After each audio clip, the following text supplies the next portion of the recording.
পানি চা কফি খাবার সময় এই ভুলটি কখনো করবেন না।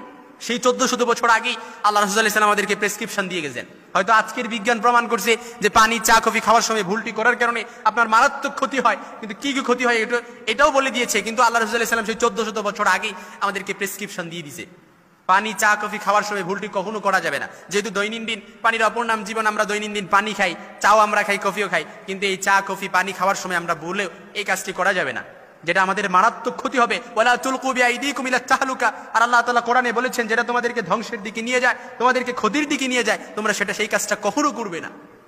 এজন্য বিশ্বনবী 1400 বছর আগে আমাদেরকে প্রেসক্রিপশন দিয়েছে। আবার যদি পানির মধ্যে মাছি পড়ে যায় তাহলে মাছিটাকে কি করবেন? উঠাইয়া ফেলানোর আগেই মাছিটাকে কি করেন? একটা ডুবিয়ে ফেলেন, ডুবিয়ে তারপরে মাছিটাকে ফেলে দেন। কারণ মাছির এক ডানায় থাকে কি?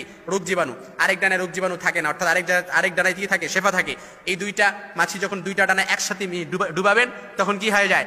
দুইটা মিশে যে আর কোনো রোগ জীবাণু কোনো কিছু হয় না। এই পানি খেলে আপনার আর কোনো ক্ষতি হবে না ইনশাআল্লাহুল আজিজ। এটা আল্লাহ রাসূল সাল্লাল্লাহু আলাইহি ওয়াসাল্লাম সেই 1400 বছর আগেই বলে দিয়েছেন, কিন্তু বিজ্ঞান আজকে প্রমাণ করেছে যে মাছির এক ডানায় রোগ জীবাণু থাকে। এজন্য যখনই মাছি আপনার কোনো পানির মধ্যে পড়বে সেটাকে ডুবিয়ে ফেলবেন। এই জন্য পানি চা কফি খাওয়ার সময় যে ভুলটা করবেন না, আল্লাহ রাসূল সাল্লাল্লাহু আলাইহি ওয়াসাল্লাম নিষেধ করেছেন। আর যেহেতু আল্লাহ রাসূল সাল্লাল্লাহু আলাইহি ওয়াসাল্লাম নিষেধ করেছেন, তিনি এমন নবী যেটাকে না বললে শরীয়তে হারাম হয়ে যায়, আর তিনি এমন নবী যেটাকে হ্যাঁ বললে শরীয়তে হালাল হয়ে যায়। এই জন্য আল্লাহর হাবিব বললেন, তোমরা পানি খাওয়ার সময়, চা কফি খাবারগুলো খাওয়ার সময় কখনো ফু দিয়ে খাবেন না। কারণ ফু দিয়ে খেলে আজকের বিজ্ঞান প্রমাণ করতেছে, ফু দিয়ে খেলে এই যে আপনার মুখ থেকে যেই বাতাসটা বের হয়েছে, কার্বন ডাই অক্সাইডটা বের হয়েছে, এই কার্বন ডাই অক্সাইডটা বাতাসের সাথে মিশে, খাবারটার সাথে মিশে, এই খাবারটা আবার আপনার ভেতরে যাচ্ছে। ভেতরে যাওয়ার কারণে এই রোগ জীবাণু যত বলেন না কেন সবকিছু আবার তৈরি হচ্ছে, মারাত্মক ক্ষতির মধ্যে আপনি পড়তেছেন। কিন্তু আল্লাহ রাসূল সাল্লাল্লাহু আলাইহি ওয়াসাল্লাম এটা নিষেধ করেছেন। এই জন্য খাবারগুলো খাওয়ার সময় আমাদেরকে আল্লাহ রাসূল সাল্লাল্লাহু আলাইহি ওয়াসাল্লামের সুন্নাহ পদ্ধতি আমাদেরকে অবশ্যই মেনে চলতে হবে। তিব্বে নববী নামে আল্লাহ রাসূল সাল্লাল্লাহু আলাইহি ওয়াসাল্লামের একটা চিকিৎসা পদ্ধতির বই আছে, রাসূলের চিকিৎসা নামে তিব্বে নববী, সেই বইটাও পড়তে পারেন। অসংখ্য রোগের মহা ঔষধ আল্লাহ রাসূল সাল্লাল্লাহু আলাইহি ওয়াসাল্লাম সেই বইটার ভেতরে দিয়ে দিয়েছেন, লিপিবদ্ধ করে দিয়েছেন। যত রোগী হোক না কেন কালো জিরা খান, মৃত্যু ছাড়া কালো জিরা সর্বরোগের মহা ঔষধ।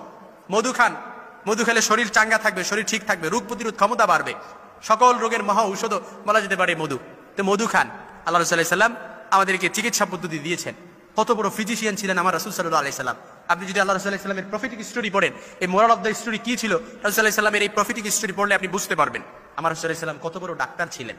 এই জন্য আল্লাহর হাবিব আমাদের জন্য তিনি ছিলেন একজন মহান ডাক্তার, তিনি আমাদের জন্য একজন চিকিৎসক ছিলেন, তিনি আমাদের জন্য একজন আধ্যাত্মিক চিকিৎসক বলা যেতে পারে। এই জন্য রাসূল সাল্লাল্লাহু আলাইহি ওয়াসাল্লাম যে কাজটি নিষেধ করেছেন, আজকের বিজ্ঞানও যেটি ক্ষতির প্রমাণ করেছে যে মানুষ এগুলো করলে সেও ক্ষতির মধ্যে সম্মুখীন হবে। এজন্য চা কফি পানি খাওয়ার সময় আমরা কখনো ফু দিয়ে খাবো না, অন্যান্য খাবার খাওয়ার সময় আমরা কখনো ফু দিয়ে খাবো না, যেটা আল্লাহ রাসূল সাল্লাল্লাহু আলাইহি ওয়াসাল্লাম সেই 1400 বছর আগেই আমাদেরকে প্রেসক্রিপশন দিয়ে দিয়েছেন, নিষেধ করে দিয়ে দিয়েছেন।